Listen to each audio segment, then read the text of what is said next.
Scientists have uncovered the fossils of the oldest green algae ever known, that lived about 1 billion years ago.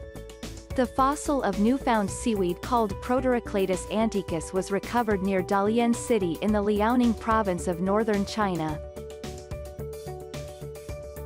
The research revealed that despite its small size, 0.07 inches, it could produce oxygen through photosynthesis.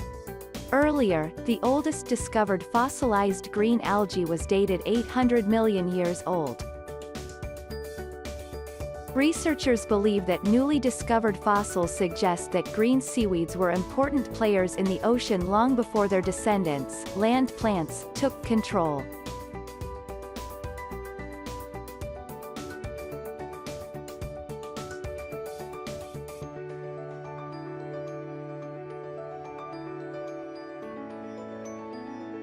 Japanese space agency JAXA is gearing up for a mission to explore the 2 moons of Mars and even planning to bring rock samples from Phobos back to Earth. The Martian Moon Exploration (MMX) mission is set to launch a spacecraft to the Moon in 2024 and will spend 3 years surveying both of Mars' moons, Phobos and Deimos. Scientists are hoping that the mission will help them to study the composition of the planet's 2 moons and the evolution of Mars. The news comes after JAXA succeeded to land Hayabusa 2 spacecraft on a tiny distant asteroid called Ryugu last year to collect ground samples.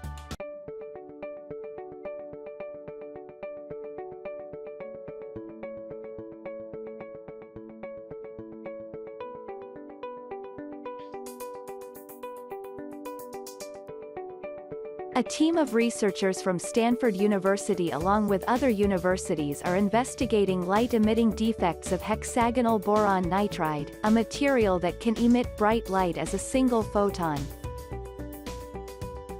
Hexagonal boron nitride comes with a major disadvantage, that it emits light in a rainbow of different shades, which might look beautiful but it doesn't permit to gain control over it. The major goal of this investigation is to understand which defects give rise to certain colors of quantum emission so that these defects can become controllable features. Once understood, the research might lead to the formation of quantum-based technologies, such as quantum computers, quantum networks or engines that run on light.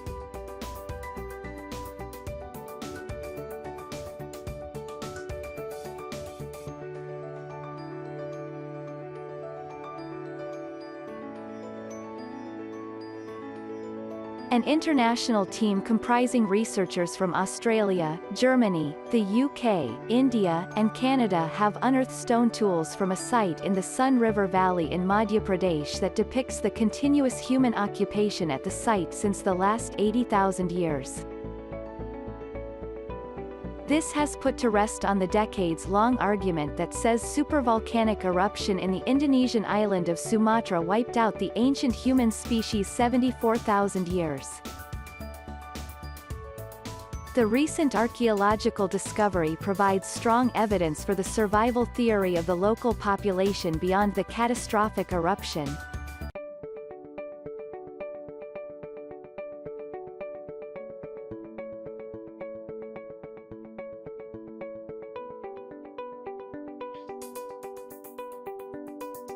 A 61-year-old woman has become the first person to be diagnosed with urinary autobrewery syndrome, in which yeast in her bladder ferments sugar in her urine to produce alcohol. Initially, doctors suspected she might be hiding her alcohol addiction when her urine tests repeatedly tested positive for drugs. The woman went to the University of Pittsburgh Medical Center (UPMC) Presbyterian Hospital for the liver transplant. She has been put on the liver transplant waitlist in previous hospitals because her urine repeatedly tested positive for alcohol. However, the researchers consider the woman's case different from the previously registered cases of autobrewery syndrome, in which yeast in the gut appears to produce alcohol that is absorbed into the bloodstream. Thanks for watching. Subscribe to STEAM Daily Newsletter for such amazing latest content on science and technology. Please also subscribe our YouTube channel. You can also visit us on steamdaily.com.